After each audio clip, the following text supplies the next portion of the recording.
Hi guys, on this episode of Jess House, I'm going to screed and hopefully start tiling my bathroom floor.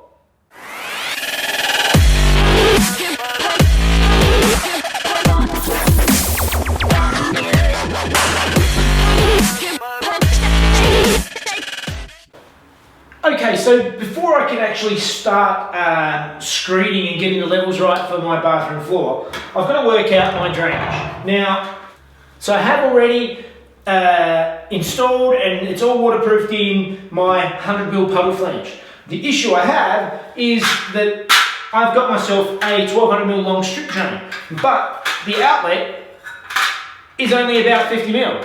So what I've had to do I have to try and work out a way that I can install this strip drain and not have all the mud go down into the hole. So what I've come up with is I've got this other smaller 50mm puddle flange.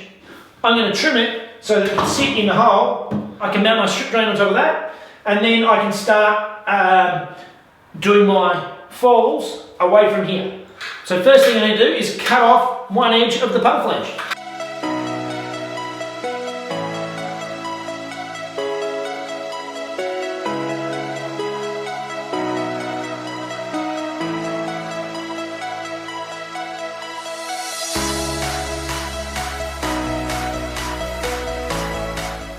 Alright, so I've got my floor all prepped and ready to put my screed.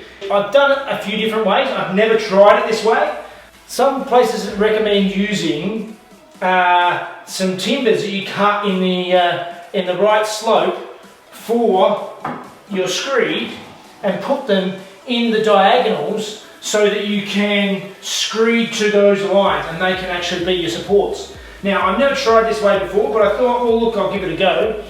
It hopefully should at least help me get it nice and even square falls, because the more even it is, the easier it is to lay the tiles afterwards. So I've set it all up here with just over 10mm fall every 600mm, which is what the Australian standard is, so that everything flows into the drain nicely. So now I need to start mixing up my mud.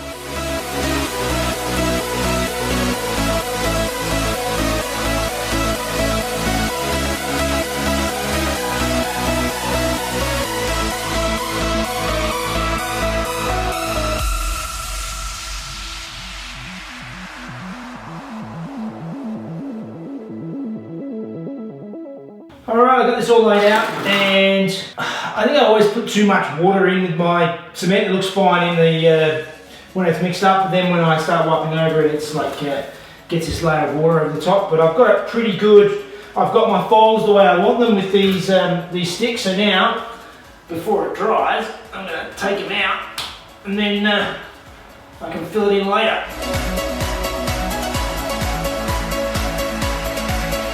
Alright, so I've got them out. The falls should all be nice, just the way I want it now, with just a little lip to the drain, so that the tiles are just above the drain. So now, leave this to set.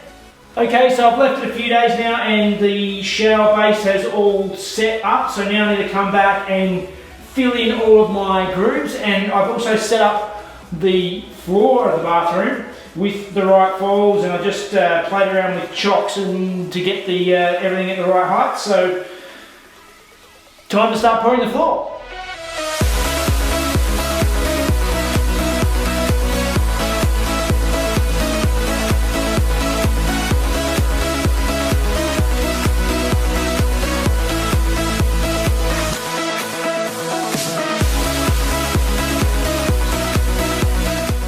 Okay, so my screening is all done. The first and most important thing that I learned very quickly before you even start the tiling is to set out a bit of a plan and work out exactly what you're going to and how you're going to lay out your tiles. So I've marked my centre line here, so I have a nice straight, neat, even centre line, and work out how your pattern's going to go. So I'm going to do a brick pattern on the floor with these tiles, and I've just laid a few down to sort of get a bit of an idea.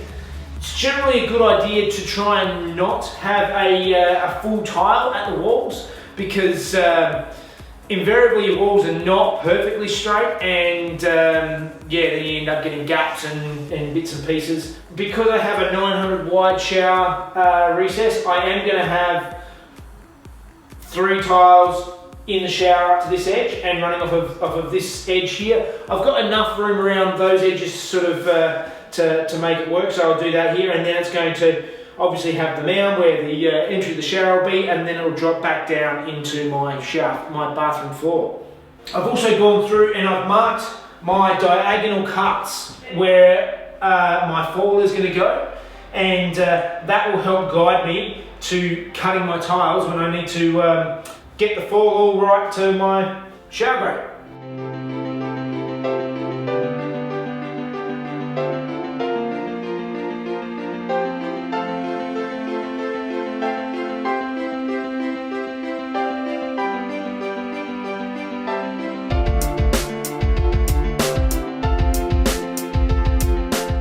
Alright, I pre-cut all these tiles, but none of them are actually laid yet, they're just sitting there. So now I'm going to lift them all up and put down some adhesive and start laying. And to put down adhesive, I use a 10mm trowel on the floor and a 6mm on the walls. That's what I was always taught, and that's how I do it. So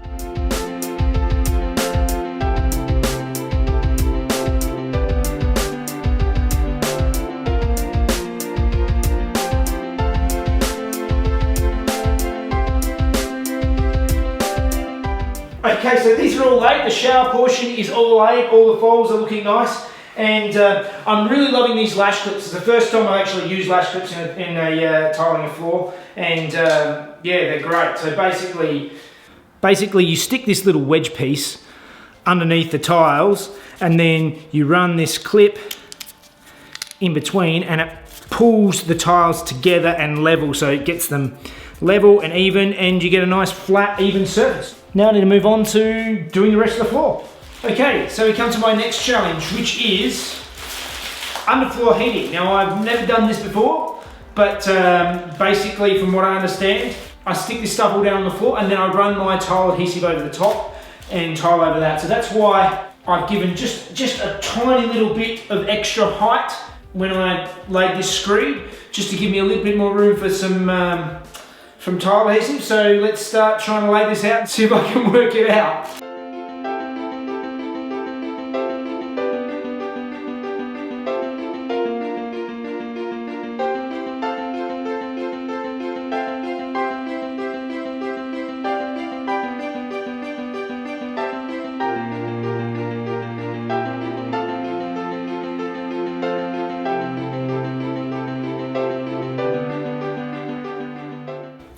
Floor's all done, and I'm quite happy actually. It looks pretty good. So now I have to tile the shower recess. So first up is marking everything up, marking where I'm going to tile to, and marking my level around to get my tile started. So,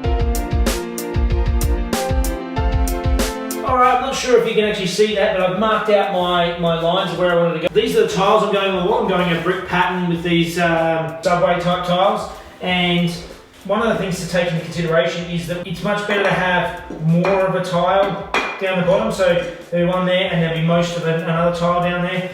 If you go too low, then you've got nasty little cuts that also don't look very good and they're hard to put in. So I've sort of marked it out, so I've got most of the tile all the way down, even in the corner. So there'll be a decent amount to cut to go down there. And also, I've marked my vertical line. So this is my my 2 lines for my brick pattern, 150mm apart because they're 300mm tiles. I've marked them in so that basically there won't be a full tile at the walls. There'll be cuts at the walls.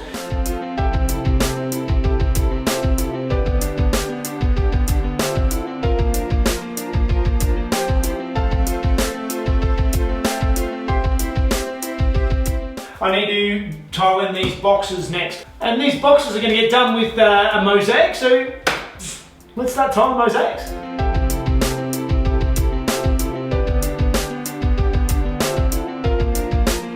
Okay, I'm getting there, but I'm really regretting getting bloody marble mosaics for these inserts, because mosaics are a pain in the backside at best of times.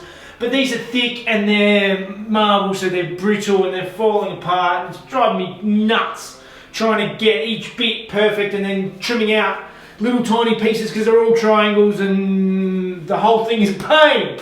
But my next challenge, which I realise I've never actually done these boxes before, and now I'm realising I've got to stick tiles upside down inside this box, and so I've made up some bits of wood that I can fit in there and I can, you know, prop up to hold the tiles in place so they don't fall off.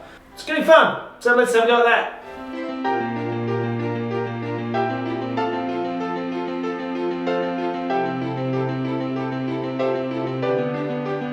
Alright guys, that's where I'm going to leave it. I haven't finished these mosaics yet. I've still got to finish it off. I've run out of aluminium trim for these edges, so that's it. I really hate tiling. I do a reasonable job, but I'm not an amazing tiler, and it's just messy and time consuming and it just drives me crazy. So, alright guys, that's it for another episode of Jeff's House, and I'll catch you on the next one.